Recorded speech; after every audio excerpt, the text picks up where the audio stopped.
ஆண்டவரால் ஆசீர்வதிக்கப்பட்ட அருமையான தேவ ஜனங்களே, இன்று நாம் வாசிக்கக்கூடிய தலைப்பு என்னவென்றால் சீரழிக்கும் சிறுநரிகள்.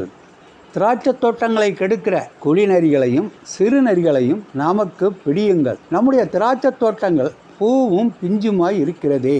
உன்னத பாட்டு 2வது அதிகாரம் 15வது வசனம்.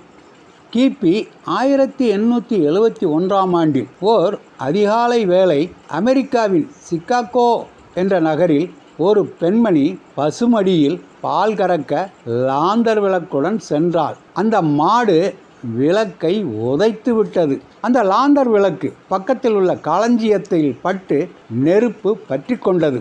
அந்த நெருப்பு அருகிலுள்ள கட்டிடங்களையும் பதம் பார்த்து விட்டது. சிகாகோவின் சரித்திரத்தில் அது ஒரு பயங்கரமான தீ விபத்து ஆகும். சுமார் 17,000 கட்டிடங்கள் உருவழிந்து விட்டன. சுமார் 1,00,000 மக்கள் பாதிக்கப்பட்டும் மாண்டும் போயிருந்தனர். $20 கோடி சேதம் ஏற்பட்டது. ஒரு சிறிய லாந்தர் விளக்கை பசுமாடு உதைத்ததால் எவ்வளவு பலத்த நஷ்டம் பார்த்தீர்களா? கிறிஸ்தவ பக்தி வாழ்வுக்கு தடையாயிருக்கும் 7 சிறு காரியங்களை பரிசுத்த ஆவியானவர் நமது வேதாகமத்தில் பதிவு செய்துள்ளார். 1. கொஞ்சம் தூக்கம், லிட்டில் ஸ்லீப். நீதிமொழிகள் 6வது அதிகாரம் 10வது வசனம். 2. சொற்ப மதியீனம், லிட்டில் ஃபோலி. பிரசங்கி 10வது அதிகாரம் 1வது வசனம். 3. சிறுநரிகள், லிட்டில் ஃபாக்ஸஸ். உன்னத பாட்டு 2வது அதிகாரம் 15வது வசனம். 4. கொஞ்சம் புளித்த மாவு, லிட்டில் லீவன். 1 கொரிந்தியர் 5வது அதிகாரம் 6வது வசனம். கலாத்தியர் 5வது அதிகாரம் 9வது வசனம். 5. அற்ப விசுவாசம், லிட்டில் ஃபெய்த். மத்தேயு 6வது அதிகாரம் 30வது வசனம். 6. கொஞ்சம் அன்பு, லிட்டில் லவ். லூக்கா 7வது அதிகாரம் 47வது வசனம். 7. சிறிய அவயமான நாவு, லிட்டில் மெம்பர், லிட்டில் டங்க். யாக்கோபு 3வது அதிகாரம் 5வது வசனம்.